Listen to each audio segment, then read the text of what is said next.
Tonight, the fight on opioid addiction is taken to schools in Superior as officials revive an old practice aimed at stopping the problem before it starts. And the death toll for flu deaths in Minnesota rises as officials release new numbers in the middle of the season. And we're stopping a war. That's what the president is saying as he delivers his first remarks since a strike by the U.S. took out a high-ranking Iranian official. From CBS3 Duluth, this is the CBS3 News at 6. Good evening, I'm Kristen Bakke. And I'm Anthony Matt. Thanks for joining us. With the new year here, Superior School District is encouraging students to find alternative ways to handle pain. They've decided to reinforce an old policy, meaning over-the-counter medication like Tylenol or ibuprofen will no longer be distributed in the school nurse's office. They hope it could be a small step toward curbing the growing opioid crisis. CBS3's Emma Quinn has more. Starting Thursday, policy reinforcements have come to the Superior School District when it comes to giving out medication. It stated we do not provide over-the-counter medication to students. However, we had been stocking those meds. So we made the decision to move forward with following our policy and take the over-the-counter meds out of the school. This now means if parents want medication provided for their students, they have to supply it. Parents are just required to provide the medication and then fill out a medication authorization form. We want parents to be more involved in that process. The reason behind this push, the opioid epidemic. In all medical settings across the board, they are looking at alternative ways to treat and manage pain. And that is something, it's a message that we want to support here. Helping students cope with pain in other ways. You know, you look back years ago and it was really easy for practitioners to provide pain medication after surgery, and then people would become addicted to it. We want to just teach children at a young age that there are other alternatives to help aid in minor aches and pains. Larrabee says if parents do want to send their kids to school with over-the-counter medications, the meds will be kept in the nurse's office where students can get access if they need it. By the way, we did reach out to the Superior Parent-Teacher Association to hear their thoughts, but did not hear back by news time. Minnesota has reported another flu death, bringing the total to 8 so far this season.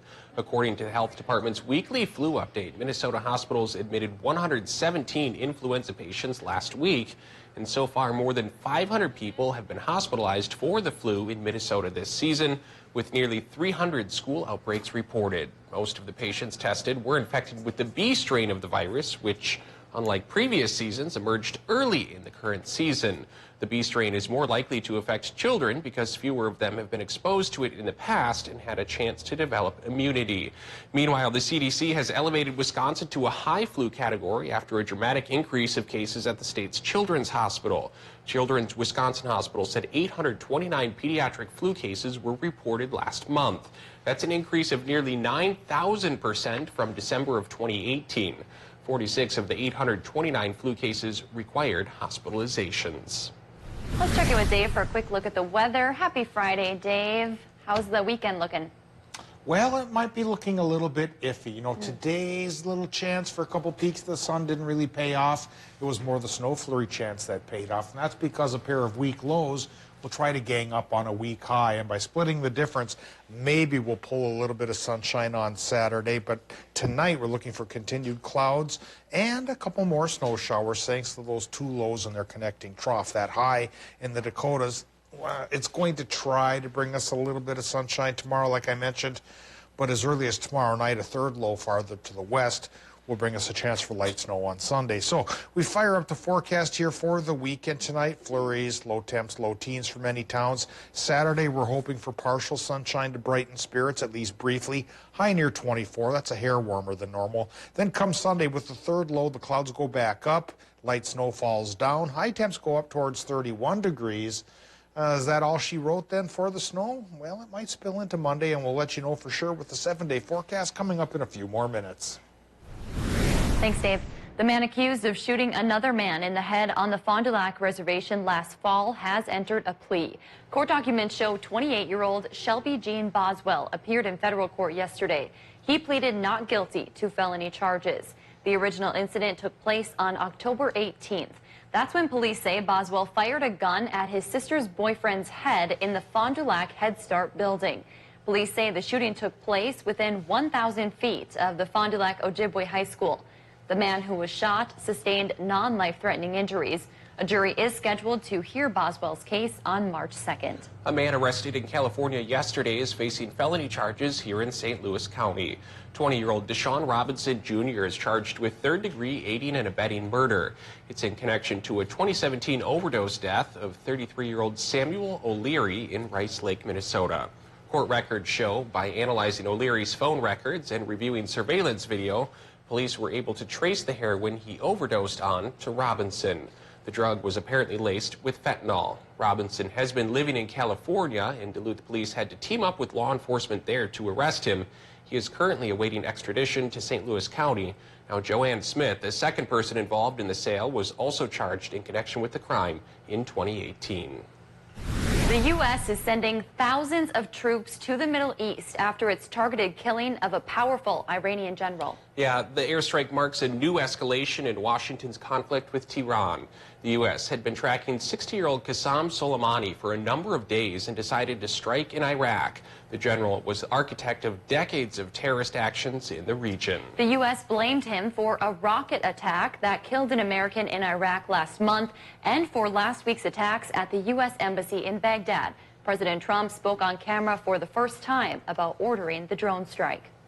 Soleimani was plotting imminent and sinister attacks on American diplomats and military personnel, but we caught him in the act and terminated him. What the United States did yesterday should have been done long ago. A lot of lives would have been saved. The president ordered the operation without congressional authorization, and Iran's supreme leader vows revenge. The U.S. is sending about 3,000 more troops to the Middle East and advising all other American citizens to leave Iraq immediately.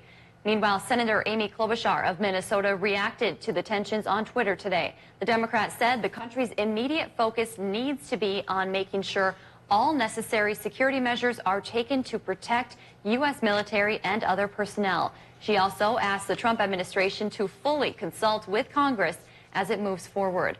Minnesota's 8th District Representative Pete Stauber released a statement saying, in part, the Iranian general was a leading sponsor of terrorism, responsible for the deaths of hundreds of thousands, including hundreds of patriotic American service members. He went on to say the president's decisive action brought justice to the Iranian general, adding, "Our world is safer without this deadly terrorist." Meanwhile, Senator Ron Johnson also shared a statement on the tensions with Iran. The Republican representing Wisconsin wrote that it's time for Iran to de-escalate and end its terroristic acts and use of proxies.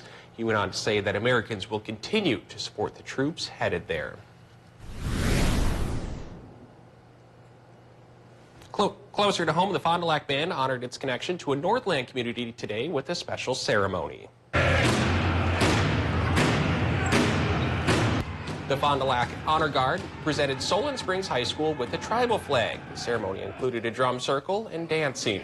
Organizers say part of Solon Springs is on tribal land and many band members live in the community. The school says displaying the flag is a great way to honor their historic connection with the band. So it's important for the students to know the history and know different things about, again, our community, but also the tribal nations that are around us and that are with us. It brings us back to the same principle that our people are everywhere in this region, and to be recognized in this manner and to have a school ask us to put our flag here, we're honored to do that. This isn't the only school displaying a tribal flag. According to band members, there was a similar ceremony at Cloquet schools a few months ago. Another cold front festival is moving in. The city of Duluth is getting ready for the third annual event celebrating winter right here in the Twin Ports. This year, there will be some changes. The festival is moving from the lakefront to Bayfront Park. It's also going to be just a one-day event instead of the usual 2 days. Organizers hope the changes will make this year's event even better. We decided that we had a little bit more grounds to work with down there, and with the ice skating rink that the city already maintains, that would be a really good fit to add lots of other outdoor activities for the day. Something else that's new this year, a skating rink. You can also find a sledding hill, live music, and food vendors. The festival will be held on February 1st. Still to come on Live Local CBS3, a Duluth home providing a much-needed service for the region is looking for federal help to stay afloat. Details coming up. Today's record low is 30 below from 1911. It won't be that cold this week for our region, but cool enough for a touch of snow, maybe some flurries tonight, and a follow-up round on Sunday. Will that one stick? We'll let you know coming up after our break. Live, local, CBS3 News at 6 with Kristen Bucky, Anthony Matt, Kelly Hinson, and weather with meteorologist Dave Anderson on Live, local, CBS3. Are you a veteran and a homeowner? Then think Streamline and maybe save yourself hundreds of dollars every month on your mortgage. A VA Streamline refinance is just for veterans and lowers your mortgage rate so you can save on mortgage payments every month, every year. And it's easy to qualify. You don't need pay stubs, a W-2, bank statements, or a home appraisal. And mortgage rates now are very low. Veteran and homeowner? Call 888-327-6866. Our shower was like 20 years old and it was just in the worst condition. We had a new shower put in and it was acrylic and there's hardly any cleaning compared to the other one. We decided to call Bath Planet and Wayne did contact us and he made sure that it was a good time for us. He came here at 8 o'clock in the morning. Job was done by 4 o'clock. I'm so glad that we chose Bath Planet. For a free estimate, call Bath Planet today at 218-228-0435.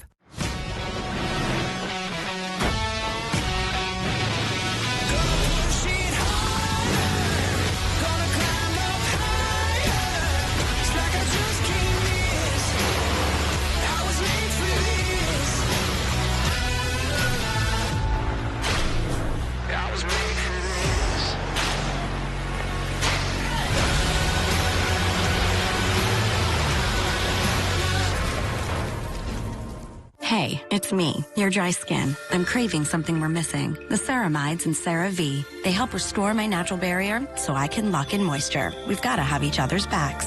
CeraVe, now the #1 dermatologist recommended skincare brand. If you turn on our newscast, you're almost guaranteed to not see any national news. We're going to give you 30 minutes of news that's happening in the Northland.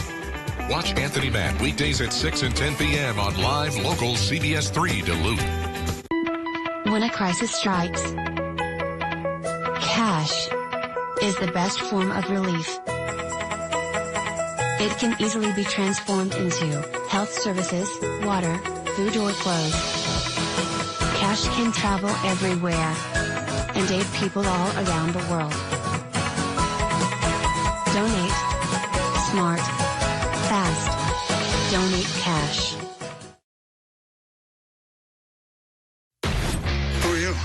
Thomas Magnum, and this is my partner, Juliet Higgins. Tonight, We're working at KCA2. we're working together. It's the crossover event that will heat up your winter. Give me the folder. Why shoot your friend? Him? He's not my friend. Honestly, we're pals. We've known each other for years. Met him today. The problem? Other than the fact that I'm a passenger in my own car? No. The Hawaii Five-0 and Magnum PI crossover event tonight on CBS. Now, the CBS3 Duluth WeatherMax forecast with meteorologist Dave Anderson. Even when the sky is gray, we Northlanders have to get out and play. This picture comes courtesy of Ryan Mahalik, native of Lake Nebagamon area, worked here as an engineer for a number of years. That's his German Shepherd Chopin there, out enjoying the snow despite the cloudier sky. Well, we'll be chopping up the forecast for you in just a little bit here. In the not so distant future, we'll talk about snow chances coming our way and a chance for a break in these clouds that may hit us tomorrow, but it may be a brief break. Right now, well, we have clouds in the sky here above Duluth and much of the rest of the region as a pair of weak low pressure systems try to kick up some snow showers. Our temp is 20 degrees, relative humidity 81%, northerly northwesterly winds running 7 miles per hour, and our air pressure starting to come back up a little bit now, 29.97 inches of mercury.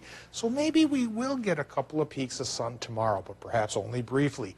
Current temps include low 20s for the Upper Peninsula and low 20s in northwestern Wisconsin as well, including a 22 towards Superior. In Minnesota, the range a little bit wider, going from 19 in Ely to 23 down towards Moose Lake.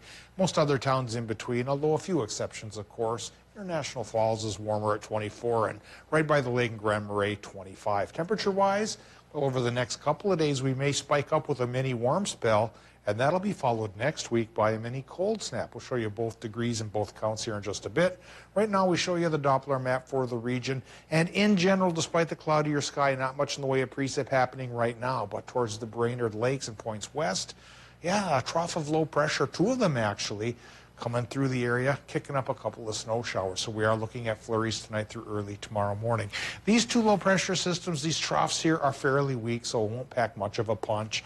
But on the other hand, the high pressure system trying to nose in for tomorrow is fairly weak as well. That's why our chance for any sunshine tomorrow is fairly low. But since it's been gray lately, we'll hope for a little bit of a break in sun for at least a couple hours tomorrow, because as early as tomorrow night, the clouds fill back in and snow chances arrive for Sunday thanks to this Alberta Clipper that's coming to call. And once it finishes its call and buzzes out of the area here by Monday morning, not that much in the way of accumulations. No, typical Alberta Clipper, anywhere from a trace to maybe an inch or so. Clippers are famous for hitting you fast and then going to the next town. Well, let's go to the forecast now for tonight in Minnesota, where we run into low temps. Could be as cool as 9 above around Hibbing, Chisholm, and as warm as 17 by Park Point. Flurries possible, but not adding up to much, I don't think. Flurries possible, Wisconsin, Michigan as well. Low temps there, 10 to 14. For tomorrow, daytime highs in Wisconsin, Michigan, mid-20s. And we'll pin our hopes on partial sunshine to brighten our spirits before the next round of clouds come around.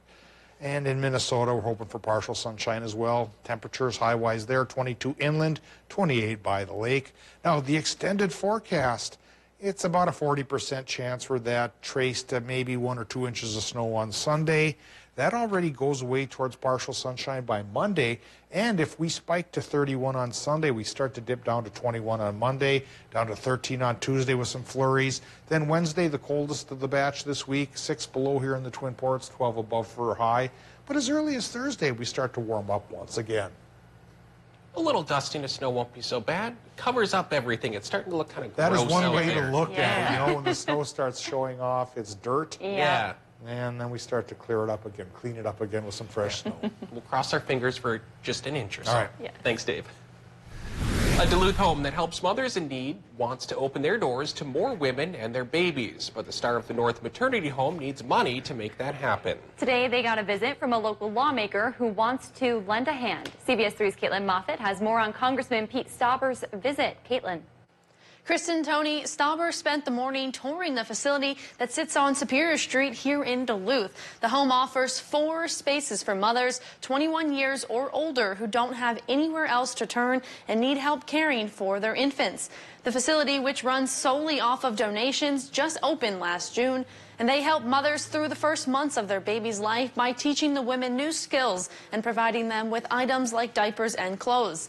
The maternity home's chairperson says they want to offer those services to more people, so they're looking around for grant money and other funding opportunities. Congressman Stauber's visit gave them new hope, as he hoped to better understand how they function and hopefully help them find new ways to secure funding. It's about working with moms who are pregnant and giving them the opportunity when they choose life. They have a safe spot to land, and there is a community that is nurturing in the Northland. You're looking at all the other nonprofits that work together to give these moms and these babies the opportunity to have that American dream. In the past year, Star of North has served 6 women and 4 babies, with 2 more on the way. Now, if you would like to donate to the Star of the North maternity home, you can head to our website for more information.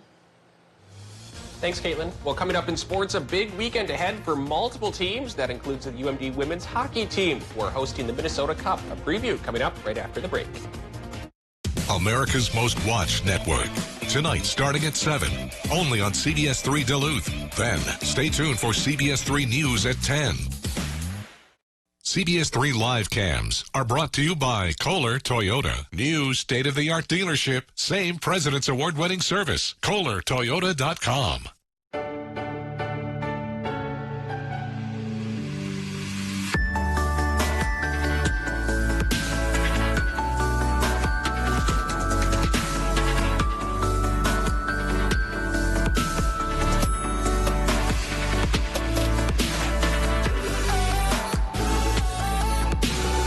From all of us here at CBS3, happy holidays! There's a new sheriff in town. Actually, there's a new mayor in town. The sheriff's been here a while. The winter premiere of Blue Bloods tonight on CBS. 521 fugitives have been placed on the most wanted list. Our job is to bring them to justice. Deep dive on background, social media. Let's close the net. Put the gun down now! FBI Most Wanted premieres Tuesday, 10/9 Central on CBS. How do I take the 2020 census? In March 2020, every address in the country will receive an invitation to complete a simple questionnaire. And there are 3 ways to respond. Number 1, do it online. Number 2, call by phone. Number 3, send it by mail. For those who don't respond, a census taker from your community will follow up and assist you. Shape your future. Start here. Visit 2020census.gov. Live Local is my favorite thing about CBS. It's let's let everyone know exactly what's going on in their communities. Let's make sure that they get the news that impacts their hometowns as quickly as they possibly can, so they know what's going on in their communities. They know what's impacting them, and they know what's happening day to day, minute by minute, hour by hour. Watch Anthony Matt weekdays at 6 p.m. and 10 p.m. on Live Local, CBS3 Duluth. When a crisis strikes, cash is the best form of relief. It can easily be transformed into health services, water, food, or clothes. Cash can travel everywhere and aid people all around the world. Donate. Smart. Fast. Donate cash. More than 2 in 5 Minnesota homes have radon levels that pose a significant health risk. Radon is a colorless, odorless gas that can come from the soil and accumulate in your home. This gas is considered deadly, as long-term exposure may result in lung cancer, which can be fatal. To combat this serious public health concern, the Minnesota Department of Health recommends that all Minnesotans test their home for radon every 2 to 5 years. This test is an easy way to find out if you and your family are safe from high radon levels. Test your home for radon for less than $10.